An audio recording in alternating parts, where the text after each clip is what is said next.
نحمده ونستعينه ونصلي على حبيبه الكريم اما بعد فاعوذ باللہ من الشیطان الرجیم بسم اللہ الرحمن الرحیم۔ ایمان کی توقیر کہا جاتا ہے، قرآن کی تفسیر کہا جاتا ہے،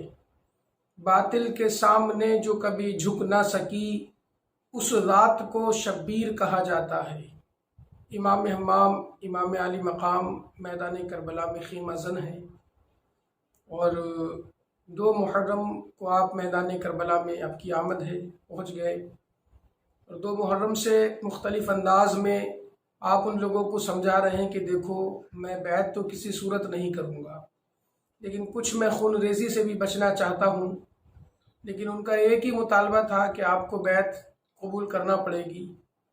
آپ نے فرمایا بیعت اگر قبول کرنا ہی ہوتی تو پھر مدینہ منورہ میں ہی کر لی جاتی، جسے صرف حق ہی قبول ہو، یہی جس کا اصل اصول ہو، جو نہ جھک سکے جو نہ بک سکے اسے کربلائیں ہی راز ہیں۔ آپ ان کو ہر انداز میں سمجھا رہے ہیں کہ میں بیعت کسی صورت نہیں کروں گا۔ رفتہ رفتہ وقت گزر رہا ہے، امام کربلا کے میدان میں اپنے اہل و عیال کے ساتھ ہیں۔ اب وہ لوگ یہ کرتے ہیں کہ 7 محرم کو آپ کے اوپر پانی بند کر دیتے ہیں۔ یزیدیوں میں میٹنگ ہوتی ہے اور فیصلہ ہوتا ہے کہ ایسا کرو، ان پر پانی بند کر دو۔ جب ان کے بچے پیاس کی شدت میں تڑپیں گے تو یہ مجبور پڑ جائیں گے۔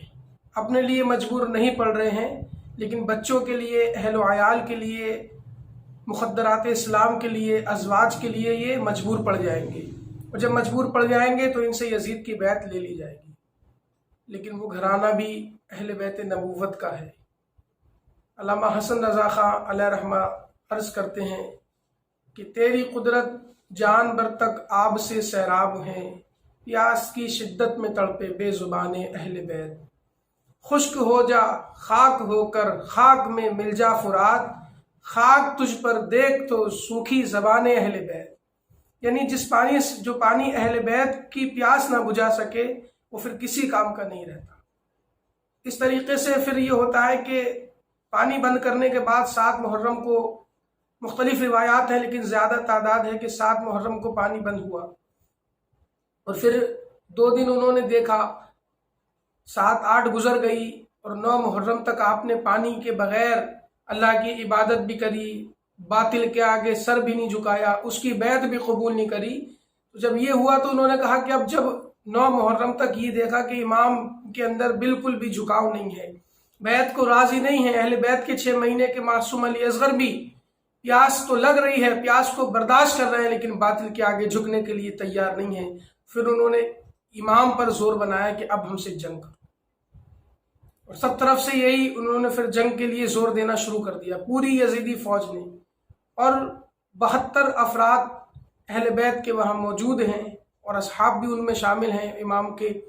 اور 72 افراد کے لیے 22,000 کا لشکر جرار ہے۔ انداز کریں بلا 72 افراد کے لیے 22,000 کا لشکر جرار کیا معنی رکھتا ہے؟ یہ صرف ایک خوف پیدا کرنا تھا امام پر، ان کی اہل بیت پر، ان کے ازواج پر، ان کے اصحاب پر خوف پیدا کرنا تھا کہ ان پر خوف یزید کا ہو جائے اور یہ مجبوراً بیعت کر لی، لیکن امام نے بیعت نہیں کری۔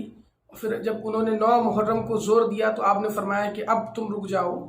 رات بھر کا وقت ہمیں اور دو، اور کل انشاءاللہ الرحمن جو نوشتہ تقدیر ہے وہ ہوگا۔